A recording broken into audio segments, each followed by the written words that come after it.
welcome back to Hanratty'S Huddle with your host, Terry Hanratty. I'm Dave Toromeo, and we are here. It is, mid-September, Terry, and the NFL's in full swing, but we want to start with the college game, and we'll start with the University of Notre Dame. Do we have to?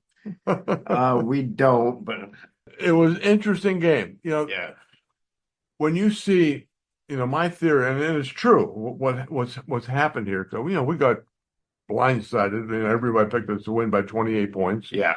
I knew that wasn't going to be the fact because coming off a big game like Texas A&M and coming home still is a factor, but it's not that big a deal because you're playing a really quality team. Yes. And people don't realize that the MAC conference is really a strong, good conference. It is. And these kids, how these kids evolve is that you get in a college, you get all these 4 or 5 star kids.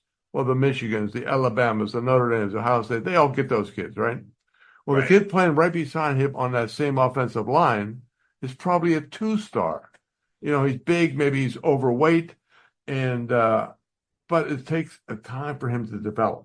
Yep. So teams like Northern Illinois get these kids, they put them in the weight room, they get them on the right diet.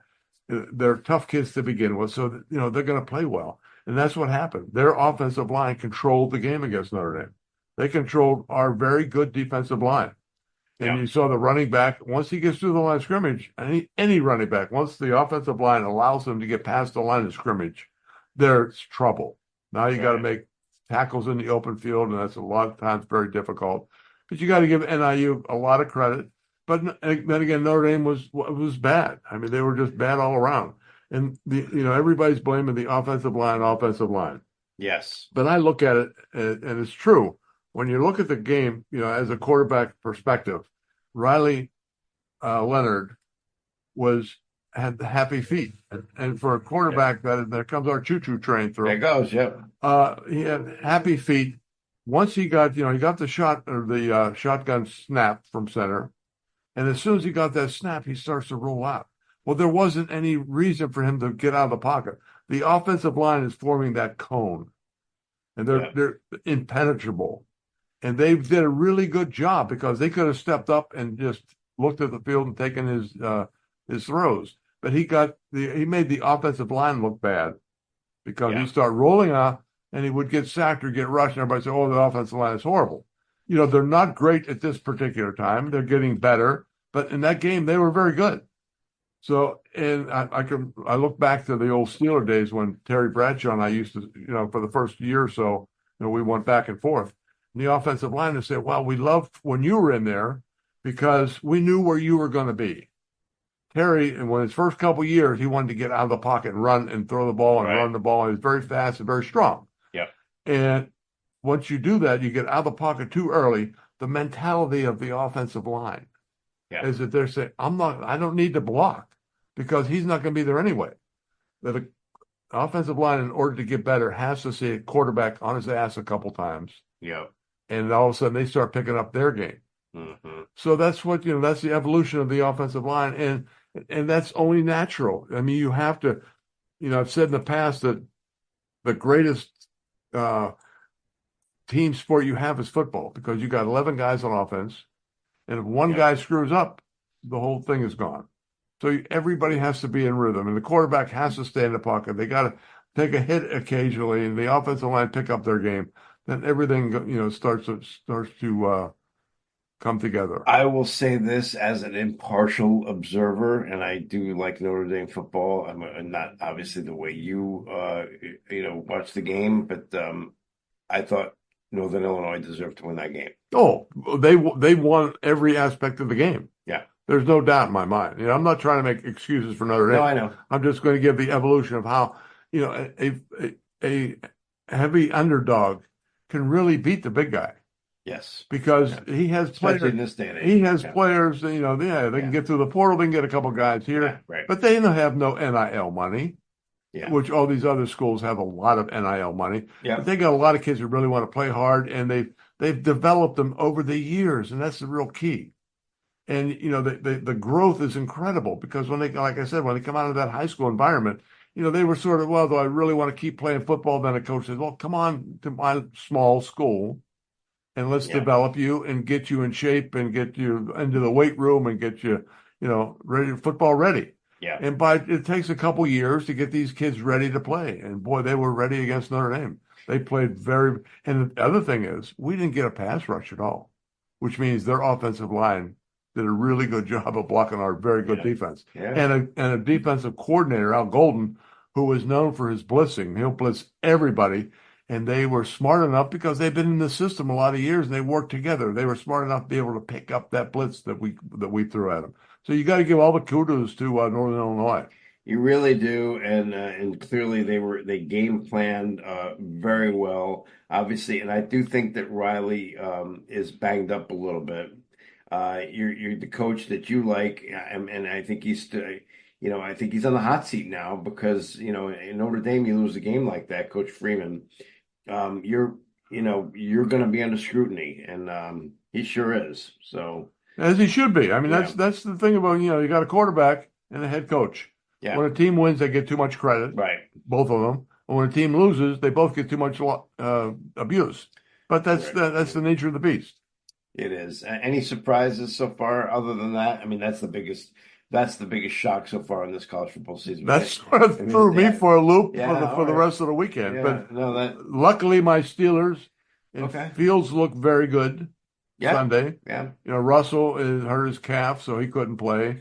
But Fields is one of these raw talents. He's another one of these guys where you sort of have to get him to stay in the pocket a little more and let him get rid of the ball a little quicker. Yeah. Because he's got a great arm. Yeah. And I think he played very well. He ran when he should have run, which is good. Right. He didn't just get nervous feet and take off and bust the play. And I thought he played a great game. I mean, I was really impressed with him. No touchdowns, but 5 field goals. And listen, you in that league, you win however you can win. 6 field goals, wasn't it? Well, it's 15, wasn't it? Was it 15 or 18? Or whatever. A lot of field goals. A lot of field goals. Who do they have? Some bombs, too. Like 3 over 50. I mean, this kid Boswell can kick the ball. He can, yeah. He's a good kicker. And that is, they were obviously on the road, but they I'm sorry, you're right. It was 18-10. I thought for some reason I had 15 in my head. Yeah, 18-10. So yeah, it was 6 field goals. Yeah. Let's see, 6 times 3. Do that math. You are right. So that's that Notre Dame education, man. I came up with that like very that. good. Yes, you're one up on me. And then this week they go to Denver and they visit our friend Zach Allen from New Canaan. Yes. Zach will be there. We've got to block him because he's a force in the middle. And he had a nice tackle for safety last week in their loss. Okay, so Zach scored it. Zach has 2 points. Zach's got 2. So, but that'll be an interesting game. I think. I think Denver's going to be hungry, and I really like the way Bo Nix looks as a rookie. Out of all the rookies, I thought he looked the best last week. But we know we liked him. Caleb Williams. I mean, Chicago won, but they didn't win because of Caleb. They won because of their defense and special teams. And he admitted he did not play well. He's got to pick up his game in order for Chicago to have any success. So you have that. You have Pittsburgh getting 2.5 points in Denver. That should be actually a very interesting game to watch. Well, if I was a betting man, which I'm not, I would stay the hell off that game because Pittsburgh, you really don't know at this point yet where they are. Okay. I think the quarterback situation. You don't know how that's going to go, and I don't think it's a given that Fields is going to play this week. I think it's big chance he is because the calf injury is not healing. But then, you don't know how the defense has played well. Yeah. The offense, he's got to see how it's going to play. I mean, I don't know. It's something that's going to be a work in progress. And we don't have to talk about any other NFL teams, do we, Terry? Yeah, we do. There was a Monday night game that your Jets did not do well out in San Francisco, but they played in a when you go across the country to play a football game. Don't give them excuses, Terry. No, there are legitimate excuses here. And the bright spot was I thought Aaron Rodgers threw the ball really well. Yeah.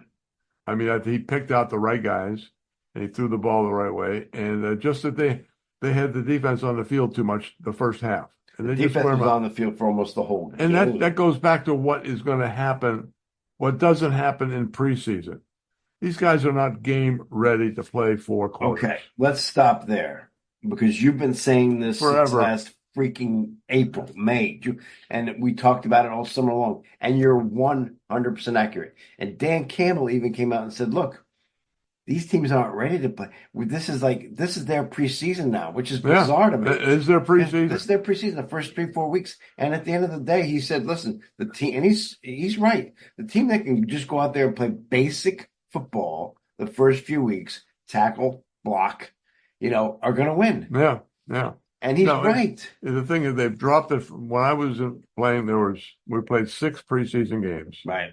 It's and too the much. starters played at least a half every game. Every game. Yes, it is too much. It's a grueling. You couldn't wait for the regular season to start because they start to get easier. Yeah. But so you were in like the last 2 games, the first team played the whole games. They were ready. They were ready to play 4 quarters at first kickoff. That's right. Of the regular season. It's so obvious that these teams aren't, and I gotta say, and I watched the red zone. You know who?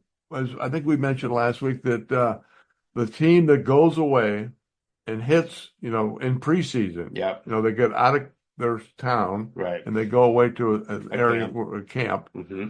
and they hit. And that's Kansas City. Kansas City Chiefs. Yeah. And they look at them. I mean, they come out, and Andy Reid, old school. Andy Reid is old school, and he is the best there is. He might go down as the best ever. I mean, he is that good. That's very interesting. Yes. When he's finished with his career, and everybody said, "Well, he's got Mahomes." Well, he was the only person who thought of trading way up to get Patrick Mahomes. That's right. Everybody had it. Yeah. Everybody else was sort of, nobody was ever picking all these quarterbacks. Nobody was, really considered about Mahomes. And all of a sudden, Kansas City trades up about 7 or 8 spots. Yep. And they grab Mahomes. Everybody going, "Whoa, that was a big stretch." Yeah. Well, it doesn't quite look that way now. No, it doesn't. So remember, and a lot of people, at that time, Mahomes didn't go to Alabama. He didn't go to Georgia. He didn't go to USC. He went to Texas Tech. Yeah. And how many quarterbacks do you remember coming out of Texas Tech of all schools? Not in abundance. So not right. So I mean, he had a great college career. He could throw the ball a mile. But maybe a lot of teams are like, yeah, but look at the competition. So I mean, these guys way overthink their jobs, in my opinion. Way overthink it. Yeah. And this it's sad because the fans. Let's get real quick back with your wonderful Jets. I was really impressed with Rodgers. Okay. I thought he had the tempo right in his throws. He had a couple drops. Yep.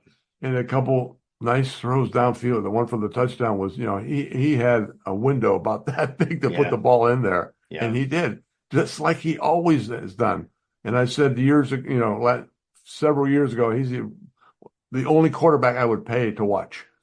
Yes. He is that great of a looking, the way he does things, the way he flips the ball, when it looks one way and throws the other way. And no, I think I would, obviously you got a loss, but I tell you, the Jets, I think, are going to be a very good team, and I think they're going to be around at the end of the year. Well, here's the problem with the Jets, and since you keep harping on it, I'll just share as a fan of over 50 years and having observed this team. And one of the problems with the Jets is that they are in the largest media market in the world. Mm-hmm. And you can't just not say stuff. So when you tell your fans we have a great defense, our defense is top 5, our defense is this, and then you go to San Francisco and you can't get off the field because you can't stop the run. The backup runner. Right, exactly. Christian McCaffrey, I don't know if that got in their heads, like, McCaffrey's not playing. It's going to be a little easier for us.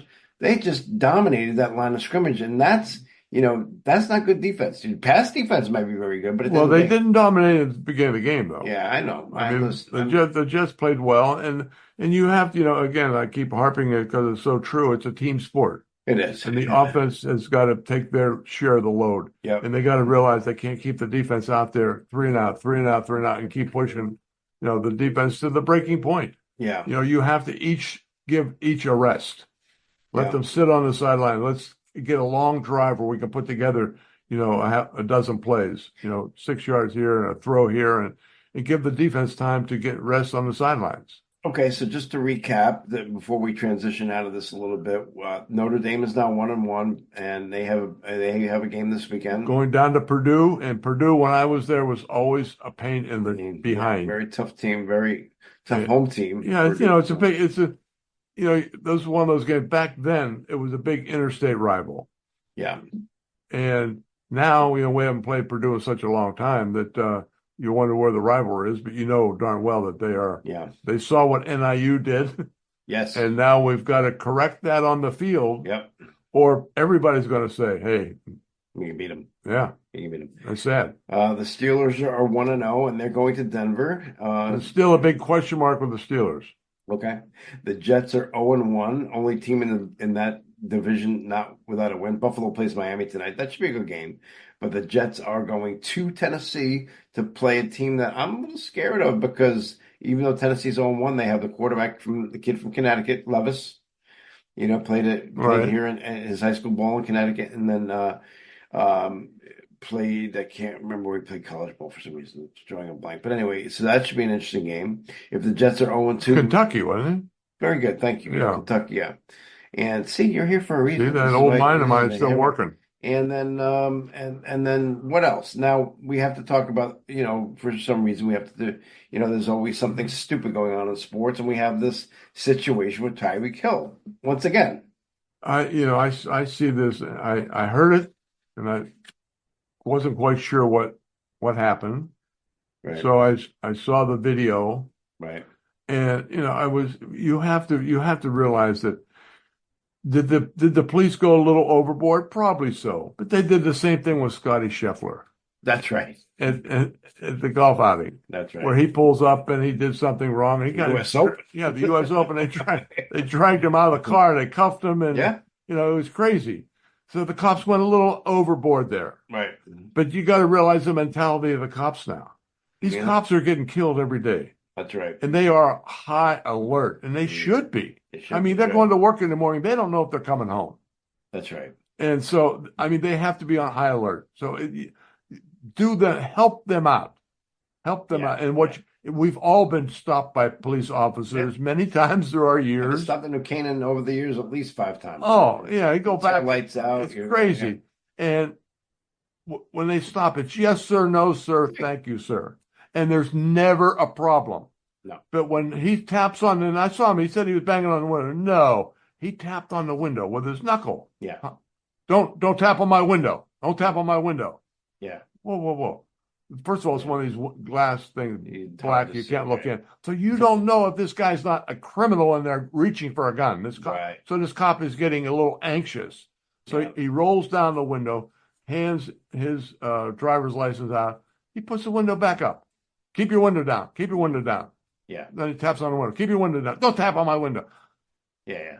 Come on. You're begging for something to happen. That's right. And all of a sudden the police officer said, listen, I can't do this anymore. What's going on? They don't know what's going on in that car. That's right. They don't know who he is at that time. That's right. So it could be anybody in there reaching for a gun. And so they got him in there, dragged him out of the car, cuffed him, and it was over in a little bit. So it wasn't that big a deal, but people now are saying, oh, the police brutality and all this stuff. No, it happens to everybody. Just be courteous of the police officers. Do what they ask. Do what the blue wants you to do. They're helping you. Yeah. They're trying to stop speeders going in a dangerous area where there's a lot of people walking around. And by the way, going 100 miles an hour down the road doesn't help either.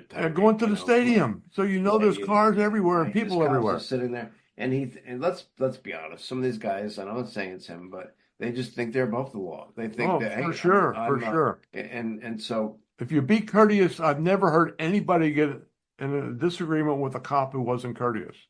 Yeah. Just thank you, sir. Yes, sir. No, sir. They want to. If you have a problem, you sue them later. Yeah. If you don't like the ticket they give you, fine. Fight it. Take it. Fight the ticket. You can always do that.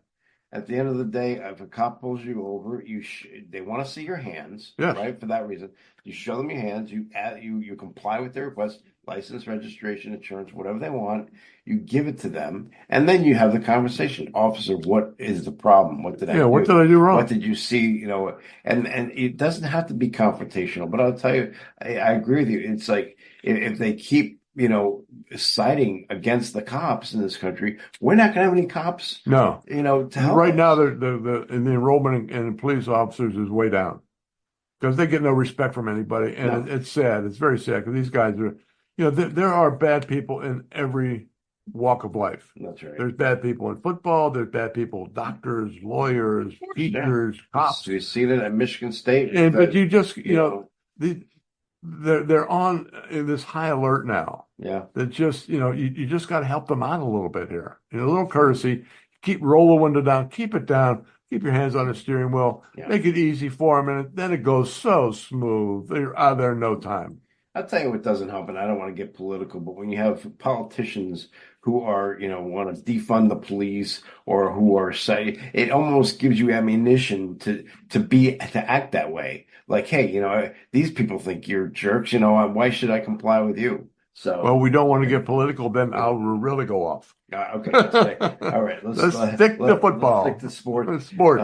We have, and by the way, we have some good baseball pennant races coming down to the wire. I'll tell you, Yankees, Baltimore. No one's giving up there. Yeah. You figure someone, one guy loses two, the other guy loses one, and another one. It's going to be both are going to be in the playoffs. Well, they are, but you want to win that division because you want to buy. You don't want to play that wild card game. Now the Mets, by the way, the Mets are actually in a wild card spot right now. The Mets have really, at the beginning of the year, you thought they put a fork in them. They're done. And now they've fought back and they've clawed their way and they have a shot at the playoffs. Got to give them a lot of credit. I do like their manager a lot, Carlos Mendoza. Listen, I don't think they're going to win the World Series, but you got to give Steve Cohen a lot, the owner, and for sticking with these people. Because most would blow up and fire everybody, and if you're not doing well in the first month, you're gone. Yeah, and that's those knee-jerk reactions that we've seen from owners. So. All right. So, anything else on your mind for this week? No, we just have some good football starting tonight, and Buffalo, Miami tonight, ready to go. And it'll be an interesting weekend of college. We have a few good things in the hopper here for Hanratty'S Huddle that we can't discuss now. Yeah, we have. But we can say some good things are coming down the road. So let me just say this: it's gonna be fun. If you are watching this, we're gonna fix this. Like this. Oh yeah, because we are in a makeshift studio in my home, and can't even call it a studio, folks. But we're gonna fix this, and we're gonna do other stuff too. So stay tuned. Yeah, it's gonna all get a lot better. We're in the infantile stage. We wanna crawl before we walk, and we want to do it the right way, and it's gonna be fun at the end. It will be, yes. All right, so let's sign off on that note. For Terry Hanratty from Hanratty'S Huddle, I'm Dave Toromeo. Have a great football weekend, folks. And by the way, the weather's been unbelievable. I love it. It's been crazy good. All right. God bless.